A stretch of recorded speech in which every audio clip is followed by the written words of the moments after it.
పాఠశాలలో స్లాబ్కు సంబంధించిన పెచ్చులు ఊడిపడి 8వ తరగతి చదువుతున్న 12 మందికి పైగా విద్యార్థులకు గాయాలయ్యాయి.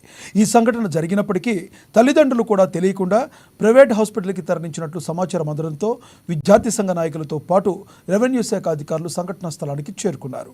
వేలకు వేలు ఫీజులు వసూలు చేసి విద్యార్థుల ప్రాణాలతో చెలగాటమాడుతున్న యాజమాన్యంపై చర్యలు తీసుకోవడంలో పాఠశాల నిర్వాహకులు ఎమ్మెల్సీ కావడంతో అధికారులు నిర్లక్ష్యం వహిస్తున్నారని వారు ఆందోళన వ్యక్తం చేశారు. విద్యార్థి సంఘ నాయకులతో మా ప్రతినిధి యూసఫ్ మరింత సమాచారం అందిస్తారు. కడప నగరంలో ప్రైవేటు విద్యాసంస్థలకు సంబంధించినటువంటి పాఠశాలలో ఇవాళ పెచ్చులూడి స్లాబ్కు సంబంధించినటువంటి పెచ్చులూడి దాదాపు 5 మంది విద్యార్థులు గాయాలయ్యాయి.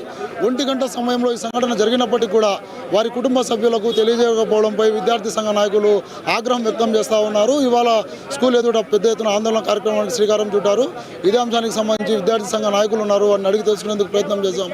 అన్న, చెప్పండి, ఏం జరిగింది స్కూల్లో? అసలు యాజమాన్యం ఈ విధంగా ప్రవర్తించడం పట్ల మీరు ఏ విధంగా భావిస్తూ ఉన్నారు? ఈరోజు కడప నగరంలో సాయిబాబా స్కూల్ అనే యాజమాన్యం విద్యార్థులు తల్లిదండ్రుల దగ్గర నుంచి వేలకు వేల రూపాయలు ఈరోజు తల్లిదండ్రుల రక్తాన్ని ఈరోజు పీల్చి ఈరోజు తల్లిదండ్రులు పిల్లలను చేర్చుకుంటే ఈరోజు కనీస రక్షణ కూడా చర్యలు చేపట్టకుండా నాసిరకంగా ఈరోజు చేపట్టడం వల్ల ఈరోజు 8 మంది విద్యార్థులు ఈరోజు గాయాలపైనటువంటి పరిస్థితి. దీనికి బాధ్యత ఎవరు వహిస్తారని చెప్పేసి మేము అడుగుతా ఉన్నాం. అంతేకాకుండా ఎమ్మెల్సీ అయ్యానని చెప్పేసి ప్రజాప్రతినిధిగా అహంకారంతో ఈరోజు నన్ను ఎవరేం చేస్తారు, నన్ను ఎవరు ప్రశ్నిస్తారని చెప్పేసి ఈరోజు కనీస నామ్స్ కూడా పాటించుకోకుండా విద్యాశాఖ అధికారులను కళ్ళు కప్పే విధంగా ఈరోజు విద్యాశాఖ అధికారులను మేనేజ్ చేసే విధంగా ఈరోజు ఎమ్మెల్సీ రామచంద్రారెడ్డి ప్రయత్నం చేయడం జరిగింది. కాబట్టి దీన్ని తక్షణమే ఈరోజు స్కూల్ గుర్తింపును రద్దు చేయాలి. ఏదైతే ఉన్నటువంటి రామచంద్రారెడ్డి దీన్ని కరస్పాండెంట్గా ఉన్నాడు, ఆయన పైన క్రిమినల్ కేసు నమోదు చేసి తక్షణమే ఆయన అరెస్టు చేయాలని చెప్పేసి మేము డిమాండ్ చేస్తూ ఉన్నాం. అంతేకాకుండా గాయాల పైనటువంటి విద్యార్థులకు ఈరోజు మెరుగైన వైద్య సేవలు అందించాలి. వాళ్ళకి ఏం జరిగినా ఈరోజు ఏం కాకూడదని చెప్పేసి మేము కోరుకుంటా ఉన్నాం. వాళ్ళకి ఏం జరిగినా కానీ సాయిబాబా స్కూల్ యాజమాన్యత బాధ్యత. కాబట్టి ఎటువంటి చర్యలు మరొకసారి రిపీట్ కాకూడదంటే స్కూల్ గుర్తింపు రద్దు చేయాలని మేము డిమాండ్ చేస్తా ఉన్నాం. పూర్తి స్థాయిలో అధికారులంతా వచ్చి పర్యవేక్షించారు, వాళ్ళంతా తనిఖీలు నిర్వహించారు. ఎటువంటి హామీని ఇచ్చారు?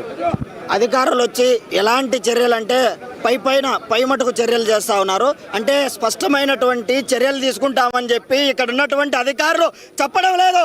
విద్యార్థులకు కానీ విద్యార్థి తల్లిదండ్రులకు కానీ ఇక్కడ ఉన్నటువంటి అధికారులు భరోసా చేయడం లేదు. అంటే కేవలం ఎమ్మెల్సీ రామచంద్రారెడ్డి గారు కాబట్టి విద్యార్థుల తల్లిదండ్రుల నుంచి వేలాది రూపాయలు దండుకుంటున్నారే, తెలియడం లేదా? ఇన్ఫ్రాస్ట్రక్చర్ ఎక్కడ పెట్టావు, దాన్ని మెయింటైన్ చేయడం లేదే.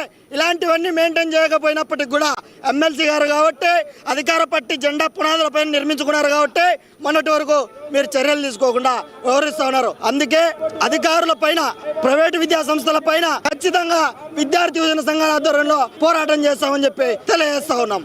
పూర్తి స్థాయిలో అధికార పార్టీకి సంబంధించినటువంటి ఎమ్మెల్సీ కాబట్టి ఈ యొక్క పాఠశాలలో ఎటువంటి అన్యాయాలు జరిగినా కూడా ప్రశ్నించేవారు దూరం అవుతా ఉన్నారని చెప్పేసి విద్యార్థి సంఘ నాయకులు ఆందోళన వ్యక్తం చేస్తున్నటువంటి పరిస్థితిగా చెప్పవచ్చు. కెమెరా పర్సన్ రంగాతో యూసఫ్, అమ్మా న్యూస్, కడప.